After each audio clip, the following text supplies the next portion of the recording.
Pois bem, podemos dar início ao primeiro tópico da nossa ementa. E aqui estou eu. É com essa imagem que você vai me reconhecer no ambiente virtual de aprendizagem. Mas um desafio. Por que estudar psicologia quando o assunto é aprendizagem? Vamos refletir um pouco. Nós não nascemos sabendo as cores, não nascemos sabendo falar, reconhecer os números, dirigir um carro. Tudo isso foi aprendido ao longo do tempo.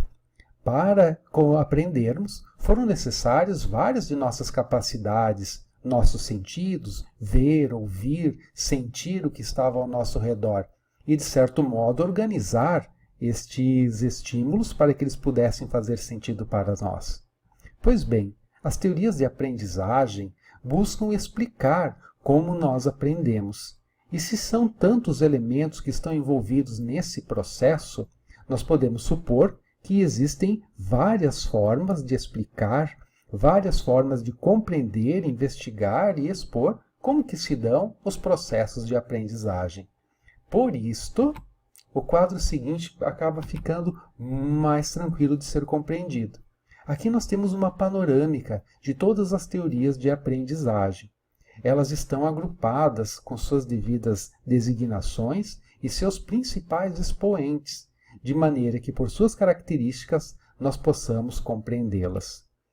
As teorias de aprendizagem, elas não surgiram de repente. Elas têm suas origens, sim. E as origens da psicologia estão na filosofia, a partir de dois grandes princípios, duas grandes ideias, duas grandes formas de entender a realidade. A primeira delas é o objetivismo. De acordo com esta maneira de entender a realidade, existe a realidade e esta não muda. O que muda é a forma como nós a compreendemos. Mas ela continua existindo. E o nosso esforço estaria em cada vez nos aproximarmos mais da realidade. Já o interpretativismo remete à ideia de que a realidade em si não é tão importante, mas o que importa é a maneira como nós a compreendemos. A partir disso, desta noção, fica mais tranquilo compreendermos que o objetivismo e o interpretativismo, como fontes primordiais, deram início a grandes conjuntos de saberes sobre a aprendizagem que são relativamente distintos.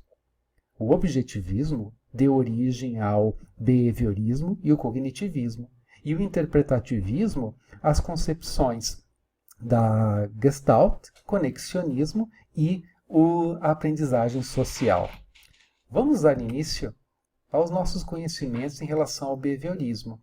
E não poderíamos deixar de falar de alguém muito importante, Skinner, pesquisador norte-americano. Skinner nos propôs uma tecnologia educacional. Sim, ele é conhecido pelas caixas em que ele prendia alguns animais para que esses desenvolvessem algumas capacidades. Mas Skinner chegou até nossos dias também conhecido por propostas de como fazer com que as pessoas aprendessem de maneira mais eficiente. Ele tinha uma ideia, a ideia de que a sensação de sucesso estimularia o estudante a aprender mais. Não é exatamente um prêmio como servir um doce para uma criança ou um ingresso para um adulto. Skinner se referia a alguns reforçadores. E que reforçadores seriam esses? O sucesso no aprender e a modelagem. Nas palavras dele, sempre que o indivíduo reconhecesse que estava aprendendo, ele se estimularia a continuar a aprendizagem. E assim, progressivamente, educadores conseguiriam moldar, ele chamou de modelagem, conseguiriam moldar os comportamentos, aquilo que precisava ser apreendido.